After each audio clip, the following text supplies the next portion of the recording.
Good morning. अब आज आप लोगों को हम एक बहुत अच्छा टॉपिक लेके आए हैं। फोर्थ चैप्टर फिजिक्स का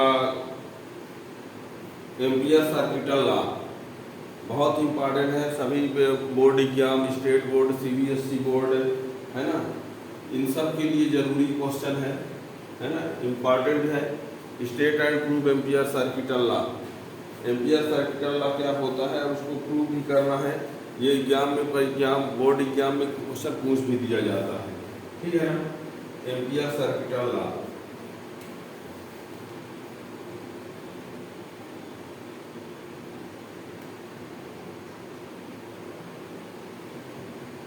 circuital law, ampere circuital law.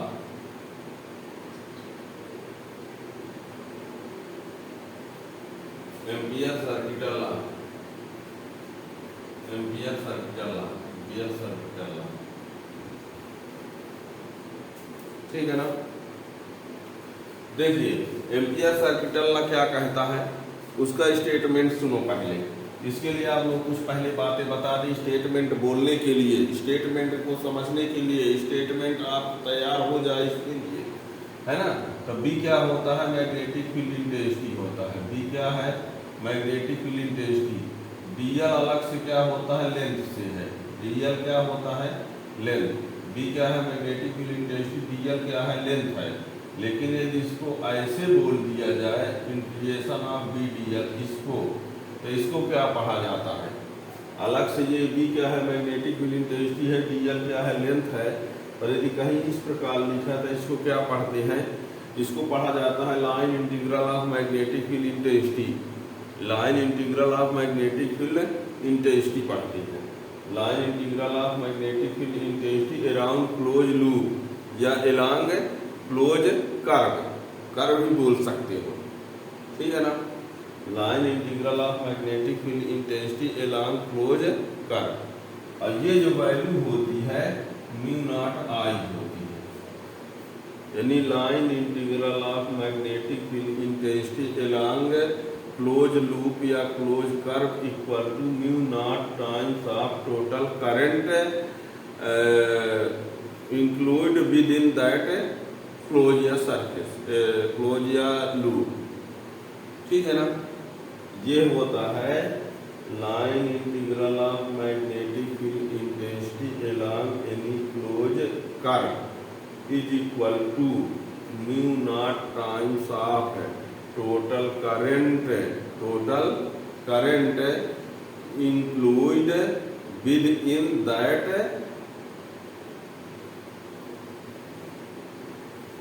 क्या कहेंगे, विद इन दैट लूप कह दो चाहे कर्व, ठीक है ना। तो इसका स्टेटमेंट लिखते हैं और इसको प्रूव करने के लिए जरूरत पड़ेगी। ये एक स्ट्रेट वायर है, इसमें करंट फ्लो करेंगे आई, तो इससे आर डिस्टेंस पर magnetic field intensity B equal to होता है mu naught upon 4 pi 2 I upon R. इसी को आगे कैंसिल कर दें इसको, तो mu naught I upon 2 pi R. इसकी भी जरूरत पड़ेगी इस पॉइंट पर मैग्नेटिक फील्ड इंटेंसिटी, ठीक है। इसकी डायरेक्शन क्या होगी, इनवर्ड। मैग्नेटिक फील्ड की डायरेक्शन क्या होगी, इनवर्ड होगी, ठीक है ना। तो इन सब की जरूरत पड़ने वाली है जब आप एम्पियर सर्किटल लॉ पढ़ेंगे तो, ठीक।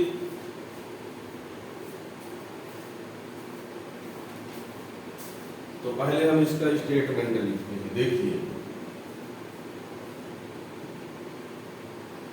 According to this law in air or vacuum medium the line integral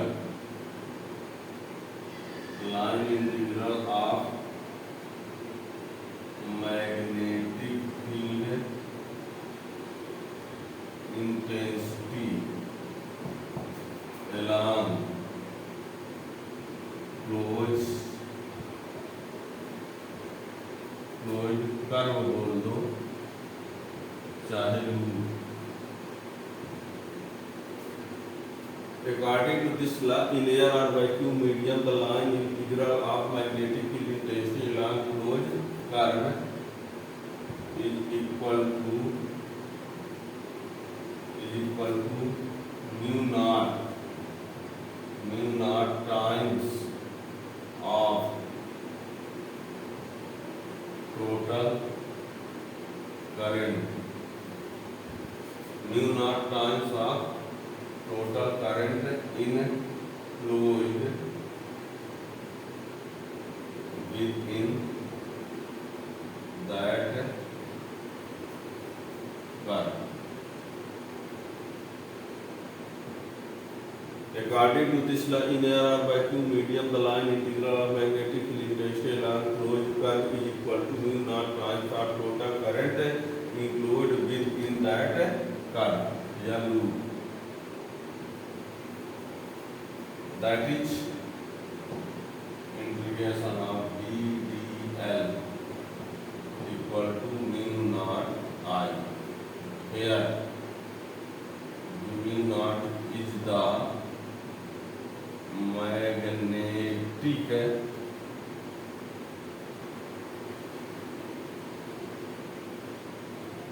permeability of free space.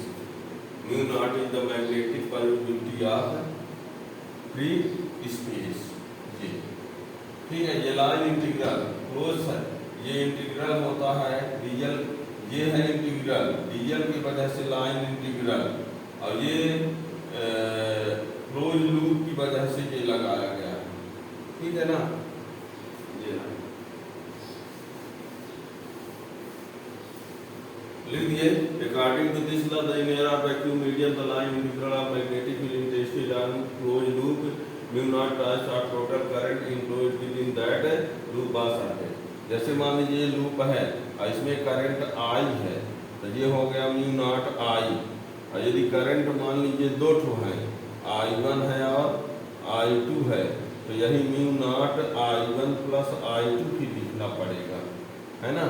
यानी VdL बराबर इसमें ये हो जाएगा, और इसमें VdL बराबर फिर क्या लिखना पड़ेगा, है ये लिखना पड़ेगा। यदि एक तो करंट आई है तो ये होगा, कई करंट है तो ये होगा, है। अब मान लीजिए इसमें नंबर ऑफ टर्न कई है, कई नंबर ऑफ टर्न लगाए गए हैं, तो यही लिखना पड़ेगा VdL बराबर mu naught NI। ठीक है ना, कई नंबर ऑफ टर्न हो तो एक तो करंट है तो आई है, दो तो है तो दोनों का प्लस, इसमें नंबर ऑफ टर्न कई है तो n का इंटू भी हो जाएगा। ठीक है ना, तो ये रहा एम्पियर सर्किट लॉ। अब इसका प्रूफ देखिए, proof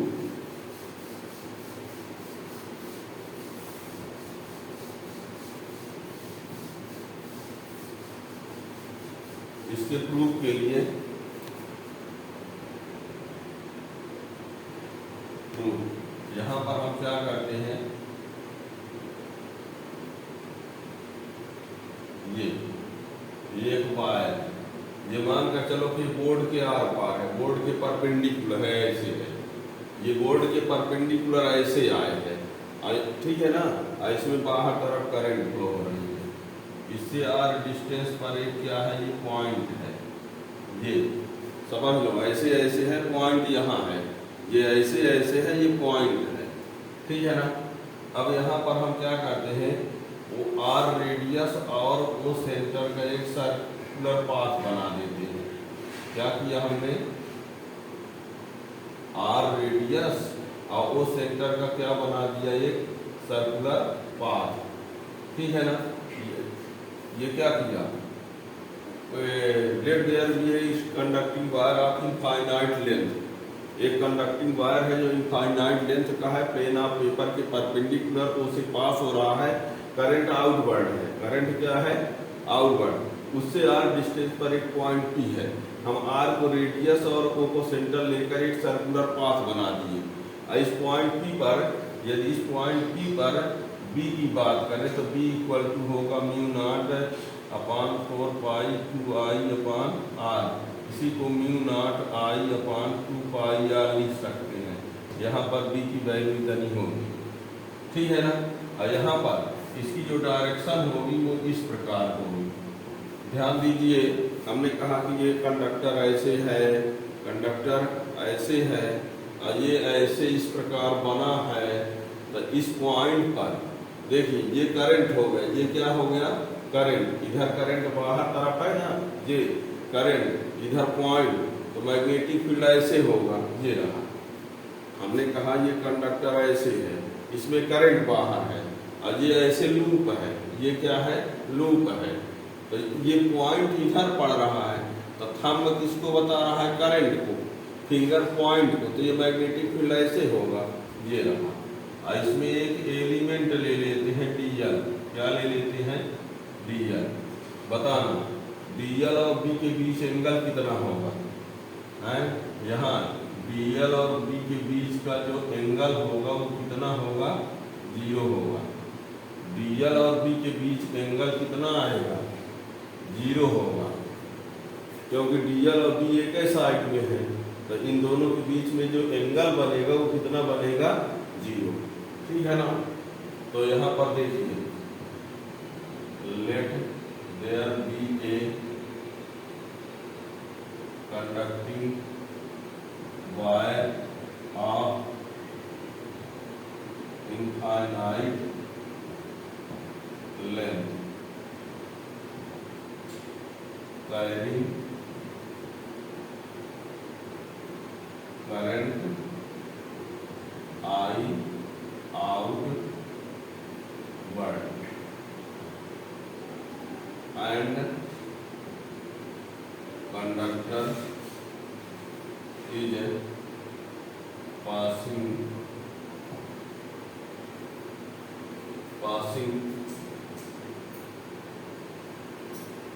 to the point O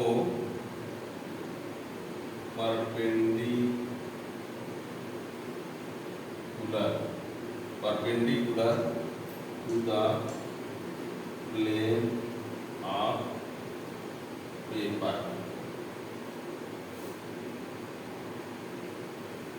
क्या कहा, एक कंडक्टिंग वायर है, अब वो उसकी लेंथ कितनी है, इन्फिनिटी है। उसमें फ्लो होने में करंट क्या है, आउटवर्ड, करंट आई आउटवर्ड, ये इधर है ना। Conductor passing through the point O से पास हो रहा है, perpendicular to the plane of paper, ठीक है ना। फिर क्या करते हैं, be suppose a circular path of radius R with centre O, then magnetic field intensity at point P on the path is B equal to mu naught upon 4 pi I upon r. तो ये बन गया mu naught I upon 2 pi r, ठीक जी। Magnetic field intensity at point P on the path is B equal to this. ये 2 से 2 cancel हो गया, 2 2 जा, ये देखो 2 2 जा, तो mu naught I upon 2 pi R बचा, ये 4 था, ठीक है ना। म्यू नॉट पर ये कैंसिल हो गया, तो ये आएगा। और इसकी डायरेक्शन क्या होगी, इसकी जो डायरेक्शन है वो पाथ के टेंजेंटियल होगी, ठीक है। Its direction is tangential to circular path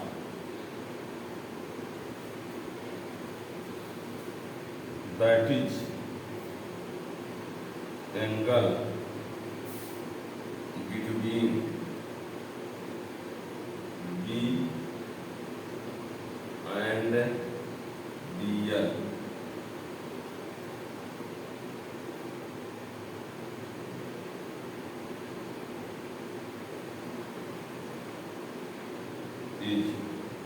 theta equal to 0, ये जो लिखा है ये वजह किया है। इसके टेंजेंटियल जब b होगा तो dl और b के बीच का जो एंगल बनेगा वो कितना बनेगा, 0 बनेगा, ठीक है ना।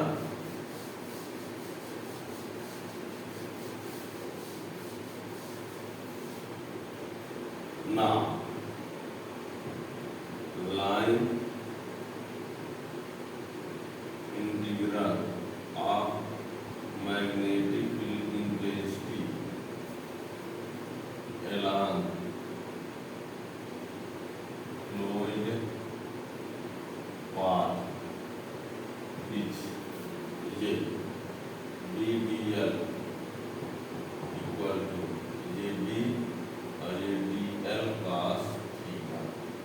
ये कैसे लिखा है, ए बी cos थीटा रहता है a क्रॉस यानी a dot b equal to ये होता है, a dot b equal to A B cos theta होता है। तो b dl b vector b dot vector dl है तो b dl cos theta. Theta की वैल्यू क्या लिख देंगे, 0, तो ये हो जाएगा b dl cos 0, तो ये हो जाएगा b dl। देखिए क्या होता है, यहाँ से ये हुआ, ये हुआ, ये हुआ, कहीं कहीं डायरेक्ट ये ना लिख करके इसके बाद ये लिख दिया जाता है तो बच्चे सोचते हैं वेक्टर कहाँ गया। क्या होता है b dl vector b dot dl है तो ये लिख दिया तो बच्चे परेशान हो जाते हैं, जबकि हकीकत ये है कि इससे ये बना इस फार्मूला से, और थीटा की वैल्यू यहाँ पर क्या होगी, 0 होगी, तो cos 0 की वैल्यू 1 होगी, तो ये आया होगा। ये ना याद रखना कि उधर वेक्टर हट गया हो गया, मिस प्रिंटिंग हो गई होगी, ठीक है ना। अब b की वैल्यू ये वाली रख देते हैं, ये b की वैल्यू रख देते हैं, तो देखना mu naught I upon 2 pi r और ये b है, इसमें mu naught I upon 2 pi r बाहर कर लिया और ये रहा dl। अब बताओ ये जो छोटा सा dl है, dl dl dl dl dl dl dl dl dl dl dl एक राउंड, तो एक राउंड यानी सर्किमफ्रेंस, एक राउंड मीन्स सर्किमफ्रेंस, ये इससे कैंसिल हुआ तो म्यू नॉट I ये dl equal to, this is Ampere circuit law, this is Ampere circuital law, this is Ampere circuital law, ठीक है ना। यहाँ पर ये पास 0 की जो वैल्यू होती है वो क्या हुई है, 1 हुई है, ठीक है ना। ये इसका वजह ये है, ठीक। अब इस प्रकार से यदि आप लोगों को ये बात समझ में आ गई हो, जो भी इस प्रकार के नए वीडियो के लिए आप लोग चैनल को सब्सक्राइब कर लेंगे तो नए वीडियो का नोटिफिकेशन मिलता रहेगा, और जो एग्जाम की दृष्टि से बहुत ज़रूरी क्वेश्चन होते हैं उनको हम हमेशा आप लोगों के सामने प्रेजेंट करते रहेंगे। और यदि आप चैनल को सब्सक्राइब करे रहेंगे तो आपको उसका नए वीडियो का नोटिफिकेशन मिल जाएगा। Thank you.